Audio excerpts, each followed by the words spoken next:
एवं श्री रामनवमी समिति की सहभागिता में यह दिव्य धर्म सभा का जो अधिवेशन चल रहा है, इसका द्वितीय दिवस आज पूर्णता की ओर जा रहा है। अभी जिनकी मर्ममयी, भावमयी, श्रद्धामयी वाणी से आप भगवान श्री राम के अवतरण की कथा श्रवण कर रहे थे, ऐसी साध्वी अमृतानंदमयी मानस समीक्षा की भाव भरी वाणी आपने श्रवण की।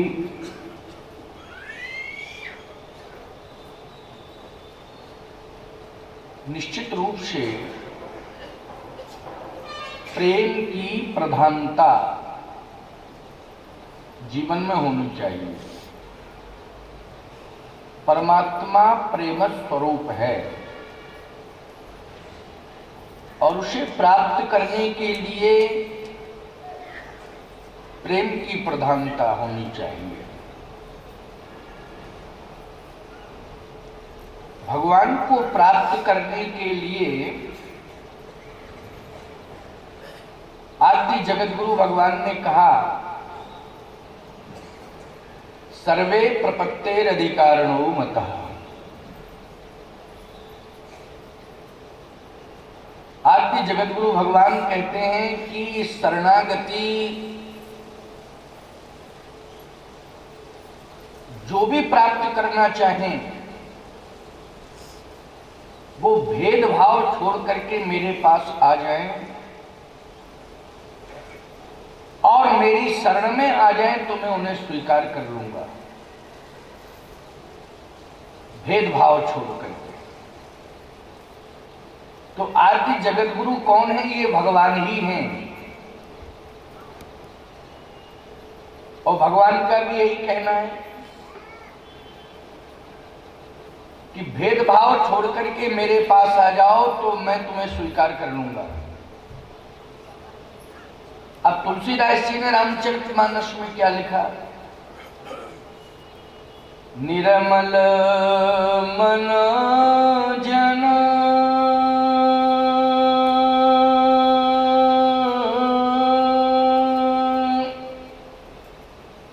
सो मोहि पावा,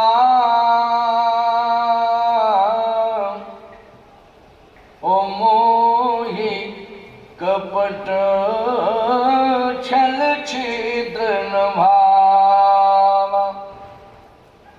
ये तुलसीदास जी की वाणी है। मोह कपट छल छिद्र न भावा। कपट छल छिद्र भगवान को पसंद नहीं है, चाहे कोई भी हो। कपट छोड़ करके जो मेरे पास आएगा मैं उसे अपना लूंगा। एक बड़ी अच्छी बात प्रेम जगत की मुझे स्मरण हो आई, उसको आज मैं सुना दूं कथा के क्रम में, आपका भ्रम भी दूर हो जाए। अभी साध्वी जी ने एक बात कही कि इंद्र दशरथ जी को इसलिए सिंहासन पर बिठाने के बाद उस सिंहासन को पवित्र करने की विचारधारा से जुड़ जाता है। दशरथ जी के साथ उसका संबंध समानता का है, दोनों ही उस स्वर्ग के स्वर्गाधिपति हैं, परंतु इंद्र के मन में जो उपेक्षित भाव आया है दशरथ जी महाराज के प्रति, वो इसलिए कि उनके संतान नहीं है। मैं कहता हूं जिनके आज संतान नहीं है वो आज सबसे ज्यादा सुखी हैं और जिनके संतान है वो सबसे ज्यादा परेशान है। सही बात बता रहा हूं, गलत कह रहा हूं क्या? बोलो भाई। जय जय श्री राम। आज संतान कम होती है, शैतान ज्यादा होते हैं।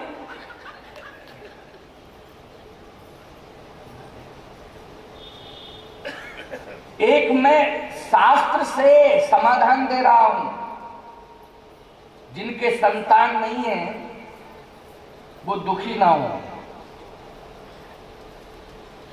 कि बताइए, दशरथ जी महाराज के लिए जब ऐसा लोग सोच सकते हैं तो हम हमारे लिए क्यों नहीं सोच सकते? नहीं, समाधान है। साध्वी जी की बात अपनी जगह बिल्कुल सही है, वो प्रमाणित बात है, लेकिन मैं जो कह रहा हूं वो भी प्रमाणित बात है, वो अप्रमाणित नहीं है। क्योंकि बेचारे जो बिना संतान वाले बैठे होंगे वो कहें कि हम महानदी में डूब के मर जाए, ऐसी बात कहती है, बताइए। कम से कम उनके लिए कोई है इस मंच पर, मैं उन्हें संतुष्ट कर रहा हूं और शास्त्र विधान से ही संतुष्ट कर रहा हूं, कोई मनमुखी विचार से नहीं, शास्त्र के विचार से। मेरी एक एक बात को बहुत ध्यान से सुनना तो बहुत आनंद आएगा और समाधान भी होगा, और हमारी बात आपको वर्ष भर याद भी रहेगी। हमारी इतनी सरल बात होती है कि लोगों को वो भूलती नहीं है, याद रहती है। दशरथ जी के संतान नहीं थी। दशरथ जी ने ये प्रश्न अपने गुरुदेव से किया कि संसार का सबसे अभागा मैं हूं, मेरे अलावा कोई संसार में अभागा नहीं है।